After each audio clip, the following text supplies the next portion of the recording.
चुनाव के लिए आरजेडी ने दोनों सीटों पर उम्मीदवार उतार दिए हैं और इसे लेकर कांग्रेस नाराज है।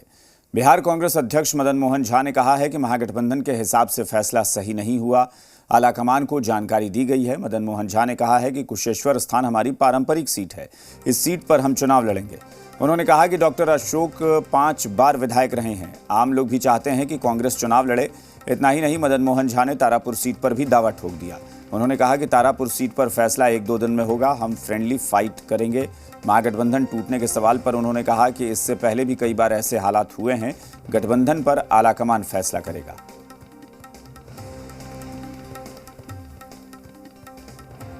विधानसभा उपचुनाव को लेकर आरजेडी ने फैसला लिया है। आरजेडी दोनों सीटों पर चुनाव लड़ेगी। यहां तक कि कांग्रेस की सीट पर भी आरजेडी ने अपना कैंडिडेट दे दिया है। हमारे साथ अध्यक्ष मदन मोहन झा हैं कांग्रेस के, उनसे बात कर लेते हैं। सर, आरजेडी ने जो फैसला लिया है उसको किस तरह से आप लोग देखते हैं? नहीं, हम समझते हैं जो महागठबंधन के हिसाब से ये फैसला उचित नहीं है, क्योंकि जब 2020 का चुनाव में हम वहाँ से लड़े थे और अच्छा मत भी लाए थे, तो वो सीट मुझे मिलना चाहिए था। अब नहीं मिला तो हम समझते हैं ये अच्छी बात नहीं है। पार्टी सर आगे क्या फैसला लेने जा रही है? सर, आलाकमान को इस बात की सूचना दे दी गई है। कुशेश्वर स्थान तो हम लोग का परंपरागत सीट है, वहाँ तो हम लोग लड़ेंगे ही। और तारापुर चूँकि कल शाम में ये निर्णय हुआ है उनका, तो उसमें थोड़ा समय लगता है। हम अपने आलाकमान को इस बात की सूचना दे दिए हैं। वहाँ से जो भी निर्देश आएगा आज से कल तक, उस निर्णय का हम लोग पालन करेंगे। क्या इतनी जल्दबाजी में आपके पास कैंडिडेट हो पाएगा तारापुर में? कैंडिडेट का क्या प्रॉब्लम है? कांग्रेस पार्टी को उम्मीदवार की किल्लत नहीं है। ये तो एक सीट का मामला है। अगर ज़्यादा सीट पर भी चुनाव रहे तो वो उसको कैंडिडेट उम्मीदवार मिल जाता है, क्योंकि इससे लोग तो हर एक जगह हैं। क्या लगता है ये फैसला लालू जी का था? क्योंकि जो जानकारी मिल रही थी लालू जी की तरफ से सहमति थी, तो क्या ये फैसला लालू जी का था या फिर तेजस्वी यादव स्वतंत्र रूप से फैसला लेने लगे हैं? देखिए, ये उनके अंदरूनी मामला है, उनके पार्टी का मामला है। हम भीतरी सतह पर जाते नहीं हैं। वो जो भी हो,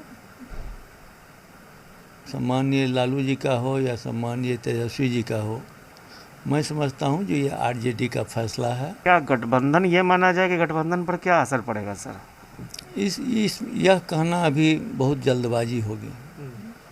क्या असर होता है ये बात का निर्णय है। अभी तो पहले चुनाव लड़ने की बात होगी। और गठबंधन का जहाँ तक सवाल है, तो ऐसा अनेकों बार हुआ है, पहले भी यह परंपरा रही है कई बार। तो यह आलाकमान निर्णय करेगा। एनडीए को फ़ायदा मिल जाएगा इस फैसले से? एनडीए को क्या फ़ायदा मिलेगा? निश्चित रूप से एनडीए को फ़ायदा नहीं मिलेगा कहीं भी। और हम चुनाव जीतने के लिए लड़ेंगे, किसी को फ़ायदा देने के लिए नहीं है। ये लोग अपना प्रचार करें जो इनके उम्मीदवार से मुझे फ़ायदा हो गया, ऐसी बात नहीं है। दोनों सीट पर अगर आलाकमान का निर्देश हुआ तो पूरे मुस्तैदी से लड़ेंगे, और जो उसका रिजल्ट होगा वो आप भी चौंकिएगा, ये कहाँ था इतने कांग्रेसी। चलिए, तो बहुत बड़ा स्टेटमेंट। और मदन मोहन झा ने कहा है आज से कल तक तस्वीर जो है वो पूरी तरह से साफ हो जाएगी। इतना ज़रूर है कि आरजेडी ने सूचना नहीं दी थी। अब फैसला आलाकमान का है, क्योंकि कुशेश्वर स्थान परंपरागत सीट कांग्रेस की थी, वहाँ पर कांग्रेस चुनाव लड़ेगी।